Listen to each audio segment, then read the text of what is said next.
how to be more decisive. I'm tempted to say I'm not sure, I'll have to think about it, but no, I've got a decisive answer. Where indecisiveness, indecision tends to come from is very often the need to do well.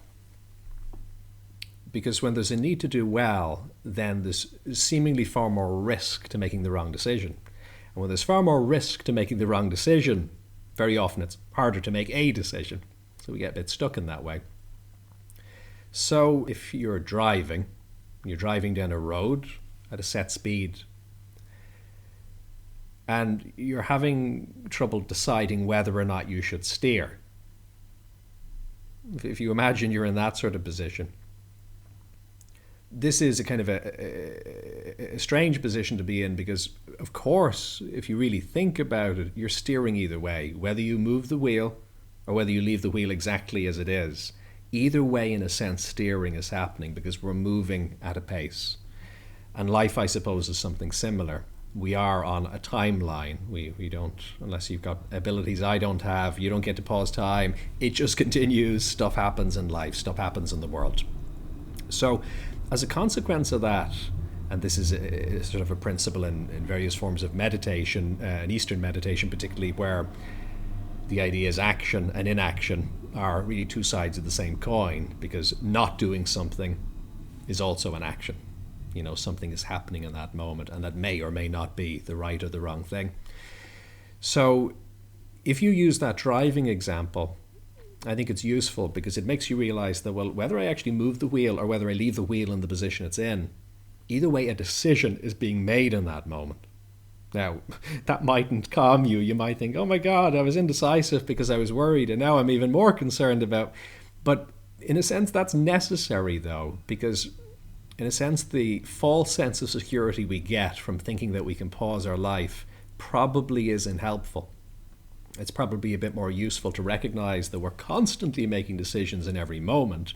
And if we postpone the decision, we're not actually postponing the decision. We're just making a decision to carry on with the status quo. And then maybe later considering revising the direction we're turning that wheel in. So I think if you reflect on it that way, that puts you in a better position, because then rather than a perfectionism, the thoughts shift to the question of, what is the best steering I can do right now given the information I have available to me? And that might not be perfect, but at least you're using what you have available to you. It's the best option available to you in that moment. And you'll probably learn as well by steering what's actually working for you, what's not, and kind of shift it as you go along. So the answer to that one, I suppose, is you're already decisive, whether you like it or not, because life is happening. But that's actually really empowering, I think, to appreciate that, because then you can get back to the fun stuff, which is, what do I want? What really matters to me? How can I use some of those resources? So in the chat, if you guys have any suggestions here, do feel free to share as well, because I'm conscious that these are very rich topics that we all have our own life experiences around, and nobody's got these topics nailed. What I try to do, as you see in the examples I bring in, is kind of bring in frameworks to help, I suppose, think about some of these topics. But in there, you'll see is distinctly lacking the idea of what the right way to steer is. I don't know. we none of us know, I suppose, but we can hopefully figure that out intuitively in the act of actually traveling where we're going.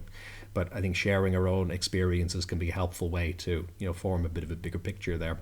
If you found this valuable, do like, subscribe, and share. And what's your experience? Do you have any questions or topic suggestions?